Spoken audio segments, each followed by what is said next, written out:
আসসালামু আলাইকুম রহমতুল্লাহি ওবরকাতুহ।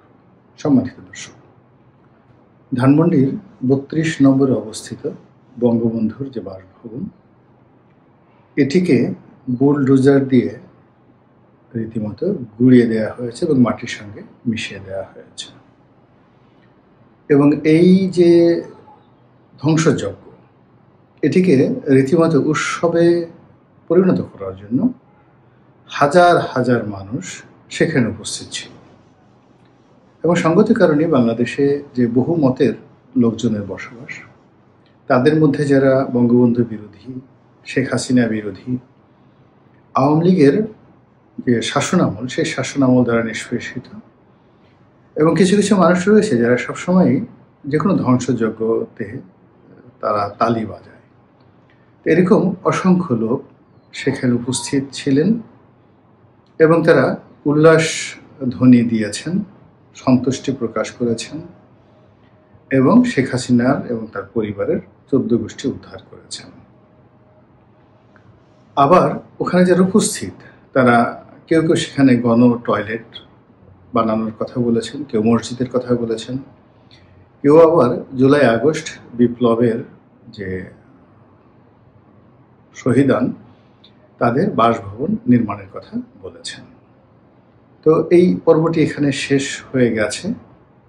তারপর দ্বিতীয় যে অংশটি ঘটেছে সেটি হলো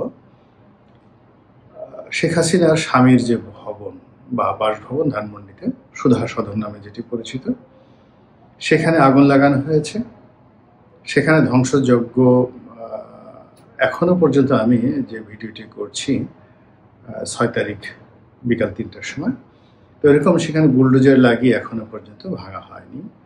কিন্তু ইতিমধ্যে যে খবরটা আমরা পেয়েছি সেটি হলো সারা বাংলাদেশের অনেক জায়গাতে, বিশেষ করে বরিশালে আমির হোসেন আমু, তারপর আব্দুর রফ শেরনিয়াবাজ সাহেবের যে পারিবারিক বাসভবন, যেটি আবুল হাসনাত আবদুল্লাহ এবং তার ছেলে সাবেক মেয়র সাদিক আবদুল্লাহ থাকতেন, সেখানে বুলডোজার বা ভেকু লাগিয়ে সেটিকে ভেঙে চুরমার করে দেওয়া হয়েছে।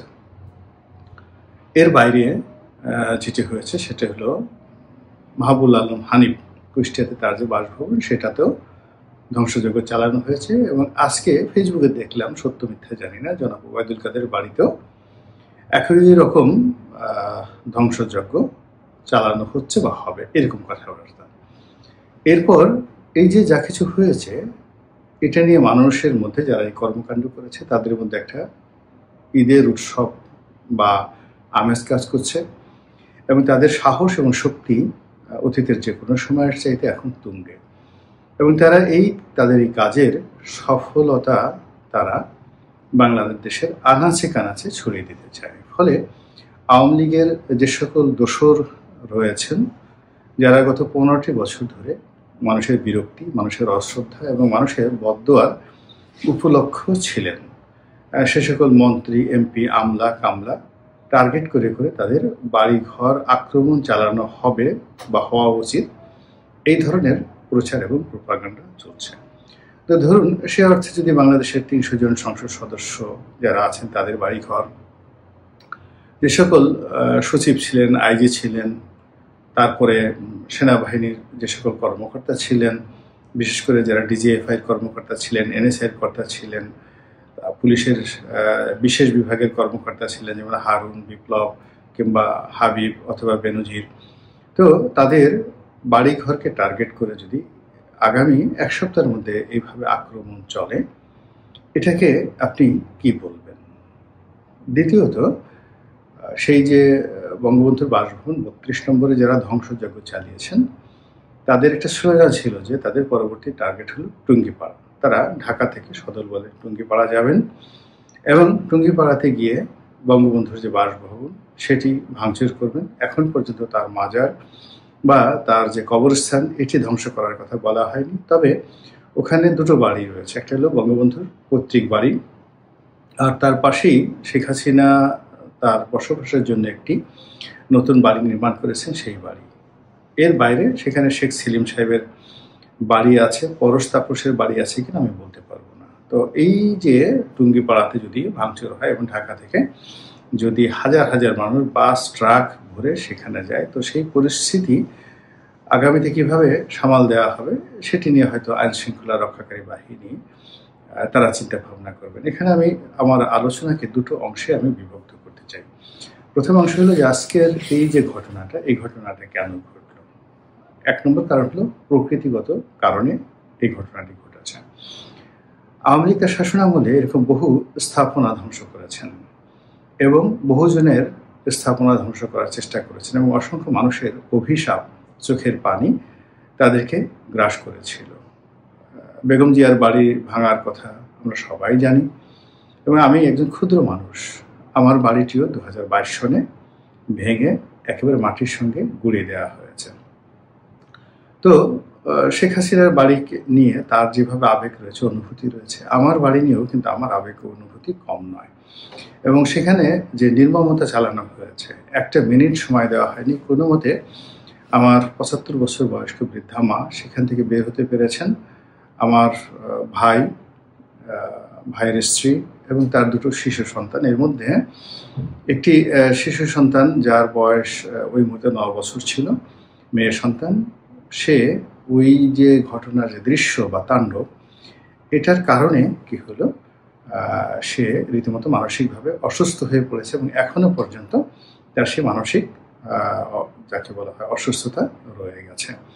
দ্বিতীয়ত, আমার যে ঘরে সেই 60 সন থেকে আজ অবধি পরিবারের অনেক মূল্যবান জিনিসপত্র সেখানে ছিল, টাকা কড়ি, সোনা গহনা অনেক কিছু ছিল। তো সেইগুলো লুটপাট করার জন্য বিশেষ লোকদেরকে ভাড়া করে আনা হয়েছিল, প্রায় 100-150 লোককে ভাড়া করে আনা হয়েছিল এবং বুলডোজারের সাথে আবার হাতুড়ি দিয়ে এই বাড়ির ইট পাথর ভাঙার জন্য আরও 100-150 লোক ভাড়া করে আনা হয়েছিল এবং পুরো ঘটনা ঘটানোর জন্য প্রায় 200-300 পুলিশ সেখানে দাঁড় করিয়ে রাখা হয়েছিল। একজন ম্যাজিস্ট্রেট ছিল, টিএনও ছিল এবং তৎকালীন ডিসি যে ছিল তার লোকজন ছিল। ফলে 2022 থেকে আজ পর্যন্ত আমি বলতে সাহস পাইনি যে ওই ঘরে আমার কত টাকা লুট হয়েছে, কত ভরি স্বর্ণ সেখান থেকে লুটপাট করা হয়েছে। এবং যখন 1 মিনিটের নোটিশে সেখানে এক কাপড়ে আমার মা, 75 বছরের বৃদ্ধা মা, যার অনেক স্মৃতি ওই বাড়িকে ঘিরে, আমরা ওখানে আমাদের ভাইদের জন্ম হয়েছে, আমাদের বিয়ে হয়েছে, আমাদের সন্তানদের জন্ম হয়েছে। তো এই স্মৃতিগুলো আমাকে কিভাবে রীতিমতো পাগল বানিয়ে ফেলেছে, যেটা এখনো আমি স্মরণ করলে পাগল হয়ে যাই। কিন্তু তারপরেও আমি কখনো বদদোয়া দেইনি। আমি সবসময় চেয়েছি যে আমার মতো যারা কষ্ট পেয়েছে, আল্লাহ যেন এই কষ্ট অন্য মানুষকে না দেয়। কষ্টের খুব বেদনা, প্রায় 1 বছর আমরা রীতিমতো ঘুমাতে পারিনি। এরকম আমার মতো যারা হাজার হাজার মানুষই সারা বাংলাদেশে রয়েছে, যারা আওয়ামী রেজিম দ্বারা নানাভাবে অপদস্থ হয়েছেন, ক্ষতিগ্রস্ত হয়েছেন। এবং তখন ওই সময়টিতে আমি বলেছিলাম, সেই 2013-14 সন থেকেই আমি বলেছিলাম যে বেগম জিয়ার বাড়ি ভাঙার যে সিদ্ধান্তটি, এটি রং সিদ্ধান্ত। এটির ফলে আগামীতে যখন ক্ষমতা আসবে বিএনপি বা ক্ষমতার পট পরিবর্তন হবে, তখন 32 নম্বর এবং সুধা সদনও রক্ষা পাবে না। শেখ হাসিনার জমানাতে এই কথাগুলো বহুবার আমি লিখেছি এবং বলেছি। এবং একটা সময় যখন সিদ্ধান্ত হলো শহীদ প্রেসিডেন্ট জিয়াউর রহমানের মাজার যেটি আছে ওটা ওখান থেকে সরিয়ে অন্য জায়গায় নিয়ে যাওয়া হবে, তখন আমি বলেছিলাম যে এই কাজটি দয়া করে করবেন না, এটি হারাম, এটি কবিরা গুনাহ এবং এই কাজ যদি করা হয় আগামীতে বঙ্গবন্ধুর মাজারেও কিন্তু আক্রমণ চালানো হবে। যা হোক, যারা ক্ষমতায় ছিলেন তারা কখনোই অন্য কারো কথা শুনেন না। তাদের মতের বিরুদ্ধে কেউ কোনো কথা বললে কিংবা তাদের চিন্তা এবং আদর্শের বাইরে কেউ কোনো কথাবার্তা বললে তাদেরকে তারা গণশত্রু হিসেবে ধিক্কার জানায়। ফলে আমার অবস্থা আওয়ামী লীগে তখন ওই রকমই ছিল। তো যাই হোক, আজ আওয়ামী লীগের নেতাদের বাড়িঘরে হামলা হচ্ছে, এখানে শত শত কোটি টাকার জাতীয় সম্পত্তি যেভাবে ধ্বংস হচ্ছে, তার সঙ্গে সঙ্গে মানুষের মন এবং মননে যে বিষক্রিয়া তৈরি হচ্ছে এবং জিঘাংসা, প্রতিহিংসা যেভাবে তৈরি হচ্ছে, তাতে করে আমাদের সমাজ আগামী কম করে হলো 25 থেকে 30 বছর এই জিঘাংসার যে ফল বা বিষ, এটি আমাদের সমাজকে বহন করতে হবে। এবং এখন যারা এই কাজগুলো করছেন যেভাবে আওয়ামী লীগ অতীতে এই কাজগুলো করেছেন, আর এখন যারা এই কাজগুলো করছেন তারা আগামী দিনগুলোতে খুব সুখে থাকবেন, শান্তিতে থাকবেন। ইতিহাস কথা বলে না। এর কারণ হলো সবসময় ঘুরে ফিরে একই জিনিস, প্রতিটি কর্মের একটা সমান প্রতিক্রিয়া যাকে বলা হয় ঘটে। আগামীতে যদি বিএনপি বা আওয়ামী লীগ যারাই ক্ষমতায় আসুক, তারা যদি আজকের এই ঘটনাটিকে ক্ষমা করে দেন, ক্ষমা সুন্দর দৃষ্টিতে দেখেন, তাহলে সেখানে হয়তো একটা যাকে বলে আল্লাহ রাসূল যেভাবে মক্কা বিজয়ের পর একটা ইতিহাস রচনা করেছিলেন, ওইরকম একটা ইতিহাস রচিত হতে পারে। কিন্তু যদি ক্ষমা করে দেয়া না হয়, তাহলে মানব সমাজে যে বিশৃঙ্খলা আগামী দিনগুলোতে অক্টোপাসের মতো আঁকড়ে ধরবে, যা কিনা আমাদের এই জাতিটিকে বহুলাংশে পিছিয়ে দেবে। ফলে এটি আগামী দিনের জন্য একটি ব্যাড সিগন্যাল। দ্বিতীয় যে বিষয়টি রয়ে গেছে সেটি হলো মন্দ কাজ। এটি অনেকটা ভাইরাসের মতো, ব্যাকটেরিয়ার মতো, এটা শুধু বাড়তেই থাকে। ভালো কাজ কিন্তু সাধারণত ওভাবে বাড়ে না, কিন্তু মন্দ কাজ এটি বাড়তে থাকে। কাজেই এই যে জিনিসগুলো ঘটছে বা ঘটতে যাচ্ছে, সেই বিষয়গুলোর ব্যাপারে রাষ্ট্র কেন অসহায় এবং রাষ্ট্র কেন এখানে গুরুত্বপূর্ণ ভূমিকা পালন করতে পারছে না। যেমন ধরুন, শেখ হাসিনা বেগম জিয়ার বাড়িটি ভেঙে ফেলেছে।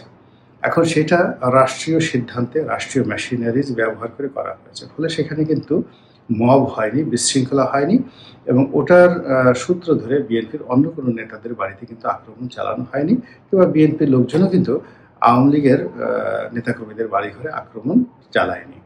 তো এই যে বর্তমান জমানাতে যারা রাষ্ট্র চালাচ্ছেন, তারা যদি মনে করেন যে গণরায়কে মেনে নিয়ে তাদের বঙ্গভবনকে গুড়িয়ে দিতে হবে, তারপরে গণভবনকে গুড়িয়ে দিতে হবে, 32 নম্বরকে গুড়িয়ে দিতে হবে, রাষ্ট্রীয় বুলডোজার ব্যবহার করে, ভেকু ব্যবহার করে তারা যদি এই কাজগুলো করতেন, তাহলে কি হতো, ঘটনাটা সীমিত আকারে থাকতো এবং রাষ্ট্র এর দায় দায়িত্ব নিত, এবং এখন যারা রাষ্ট্রের পরিচালক তাদের উপর দায় দায়িত্ব পড়তো।